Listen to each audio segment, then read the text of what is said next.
Masters of the Universe Classics by Mattel, the kind of definitive He-Man collector line, definitely had its fair share of He-Man variants, and some of those He-Man variants were, shall we say, a little odder than others. But all in the name of the adult collector, our goal was to bring you a complete saga in toy form. And one of the stranger, odder, but cooler variants of He-Man was our second subscription-only figure, Preternia Disguise He-Man. What a name. I mean, just the name itself is a mouthful. This is Scott Toy Guru Neitlich. I was the brand manager for Masters of the Universe Classics at Mattel, and I'm also a collector of Masters of the Universe Classics. And getting to brand manage a line that I was actively collecting was pretty darn cool. So who is this daring, dashing, masked hero of He-Man? Is this kind of like sci-fi Jedi He-Man, all wrapped in robes, ready to go explore the universe and do all kinds of sci-fi things? Yeah, not so much.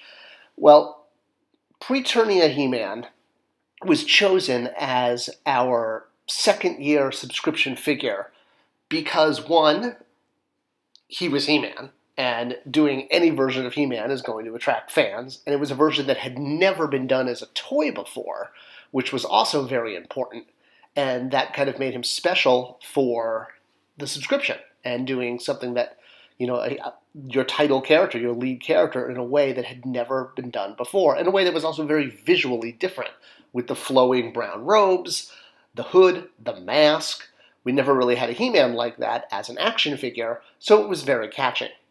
And we weren't going to just stop there. The accessories wound up being very important too. But we'll get to them. Let's talk about that mask and that robe and that hood first, which is really what visually made Preternia Disguise He-Man so different from every other He-Man. So we've never had a He-Man that had a hood before, right? I mean, as I said, is this like, Qui-Gon Jinn He-Man here? Well, when you take the hood off, it doesn't exactly look like this, but you can swap the heads, and that was also very deliberate, because if you want to display him without the hood, or at least, have him holding the hood in his hand like this, or something like that, it's why we worked in from day one the ability to swap heads. But the hood itself is actually a two-part piece with more of kind of a faceplate pushed into the hood. This is what it looks like when actually removed. So it's not actually a full head, but it is with the hood. So the hood itself gives it the full removable head utilitarian aspect. But you can't just, pop out that faceplate. I mean, you can, but it's not, the faceplate itself is not, you can't stick in Skeletor's head, if you will. Well, I mean, I guess you could dissect Skeletor's head and pull his faceplate out. I don't know. You could do all sorts of crazy stuff. That's what it's all about. But who is Preternia Disguise He-Man? I mean, everyone remembers him, right, as the star of the hit series Preternia Disguise He-Man and the Adventures of the Stuff.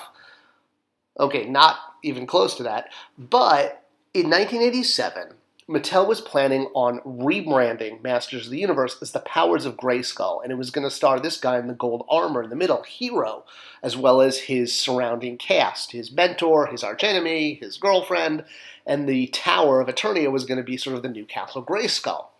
Well, all of this was introduced in the very final mini-comic, which was actually noted as the first part of 3, but part 2 and part 3 never shipped because the 87 line never happened.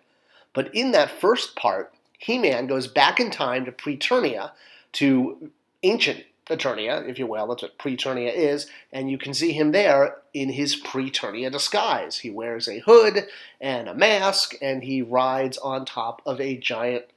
Oh boy, are we going to go with Torosaurus? Are we going to go with Triceratops? It's a whole debate, and I got a lot of comments last time I called it a Torosaurus.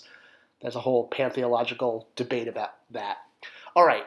But the point is, he's riding on a giant dinosaur, and he's wearing a hood and a mask, and running around Preternia, because the sorceress tells him that he needs this so that his ancestor doesn't recognize him. Now, originally, Hero, on your right, was going to be He-Man's ancestor, but then when the 2000X series introduced King Grayskull, well, we knew we wouldn't be able to do a collector line without a King Grayskull figure. In fact, he was the very first figure. So the decision was made very early on to make both King Grayskull and Hero important to He-Man's origin, but Grayskull would be the actual biological ancestor. Hero would be the one who brings the sword, which is what you see here with the sword bequeathed to King Grayskull from Hero. Okay, so back to Preternia. When we updated the very last mini-comic in Classics in 2012, which was a year later than this figure, we brought Preternia Disguise He-Man back because, well, we were basically retelling that story, but once again, the explanation was that the sorceress wanted He-Man to disguise himself, but this time the ancestor being King Grayskull as opposed to Hero. Hero knew who he was because Hero is also a wizard and also a cosmic figure, so the drama of discovering who Hero was played out a little bit different because, once again, the concept that became Vintage Hero was now split into two characters, King Grayskull and Hero. So the story was retold with, some modifications to incorporate that concept as well. All right, so Preternia Disguise He-Man as our second subscription-only figure. Packaged just like all of the other figures, with the and this one getting the Power of Grayskull sticker, because imagining, if he was ever released as a figure, he would have been part of that 87 line under the Power of Grayskull banner, which had a lot of rebranding and new package look that was different from the original red burst from the vintage line. And his bio basically summarizing kind of what he did in that first mini-comic, as well as expanding on it a little bit, which was also covered in the Classics mini-comics, and then we used the artwork from the vintage one right there in the shield. So as you start to gather your Preternia characters, we started to now kind of do quite a few of them. You had Hero and King Grayskull, Titus. We established that Mossman was around. So, you start to get your kind of Preternia version of the heroes, and that faction is coming together. But we needed to make this figure a bell cow. And what I mean by that is it had to be a figure that was going to attract people to subscribe for the entire year. It had to be a figure people were going to be like, wow, that's worth, buying into an entire subscription. And we knew we had to make him really, really special. And that was done deliberately because he was going to help us sell the subscriptions. So besides the fact that we were doing a figure that had never been done before, as I mentioned earlier in the video, we paid very special attention to the accessories we gave him. So first off, he had this giant gun, and this was totally the Horsemen coming up with this. We asked them to come up with something clever as a second accessory, and they came up with this gun, and it's not just any gun, but it's the gun from Bionatops, which was the dinosaur that Preternia Disguise He-Man rode around on. You can see even the mini-comic cover there behind Bionatops with He-Man on it. So essentially this was the gun that plugged into Bionatops on the top that He-Man would use. So we the Horsemen just kind of separated the gun from the saddle and from the holster and gave it to Preternia Disguise He-Man as a self-contained item, a self-contained weapon accessory, which I have to say was really cool because even though we never got to Bionatops, more's the pity, in Classics, boy would I have loved to have done dinosaurs. At least we got to doing the gun, if you will. So here's what He-Man would have looked like riding around on Bionatops. Bionatops was made. He was one of the very few toys that did get shipped as part of the Power of Grayskull line. So he existed, but Hero did not, nor did they ever make a Preternia Disguise He-Man. All right, the second biggie is this, the Cosmic Cube. Not cube, excuse me, Cosmic Key. Cosmic Cube is what Thanos uses. All right, so everyone remembers the awesome 1987 movie and all of the very toyetic elements in it, like the pink Cadillac and Gwildor. So we all love Gwildor, right? He replaced Orko because they couldn't afford the special effect, so instead they got Billy to dress up in this funny outfit and, talk in a squeaky voice. So we did not have access to the 87 movie. We the whole time it was basically it was with Calico and then Warner Brothers, but the minimum guarantee wasn't high enough to really justify getting a separate license to do these. So we couldn't do the Cosmic Key directly from the movie, at least, or unless we couldn't get access to that prop. But the wonderful loophole that did exist, and I'm really not a huge favor of loopholes, but this made sense, was in the vintage line, Mattel did do a Gwildor figure, which meant we had access to doing a Gwildor figure. But more importantly, Gwildor came with a cosmic key, which meant that we could at least do a cosmic key because the cosmic key existed outside of just the 87 movie.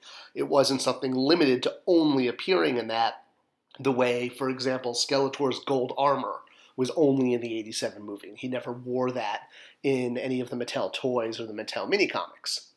So, and speaking of mini comics, they even, did a whole mini comic called The Cosmic Key. So, definitely a part of MOTU lore and definitely, therefore, accessible to us to do in the Classics line.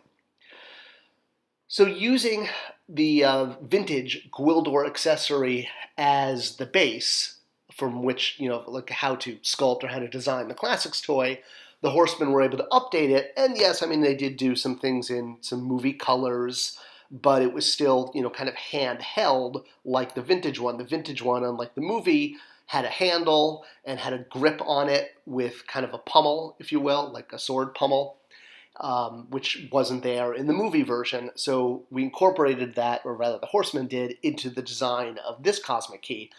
And the whole idea was we knew this was going to be a major, major accessory, even maybe cooler than the figure. We knew that. That was very deliberate. And that's why we gave it to him as a subscription figure because, again, we wanted to use him as a bell cow as a way to draw people in. Eventually, we did do a Gwildor figure, and you'll note that he's not quite the 87 movie Gwildor. He's definitely in the colors of the original toy, which was the blue robe with the red highlights. And he came with both a prototype Cosmic Key and then a more red version of the one that Preternia He-Man came with to match the red version that the vintage toy came with. But if you wanted that blue and gold one, the only way to get that was Preternia He-Man. And now, of course, the Cosmic Key also kind of had a way of showing up throughout the line in a few other figures, especially if time travel was concerned. Spectre was powered by a mini one there. And as for the rest of the 87 figures, while Mattel never was able to get to them, Super 7 found their own way by doing figures based on the concept art by William Stout. So that was pretty clever of them to, go that route. I don't think that was something ever available to Mattel, so it's sort of good that it wound up with Super 7 because that was probably the only way this was going to happen. So I'm really glad they got the license for almost this, reason entirely. So that was Preternia in Disguise He-Man, purposely coming with one of the coolest accessories of the line, very deliberately, which we knew was probably even cooler than the figure, not that the figure isn't cool, and hopefully it would get people to subscribe, and it did, and the line kept going, and that's what this was all about, keeping the line going as long as we could. Hope you enjoyed this, and I'll see you guys next time.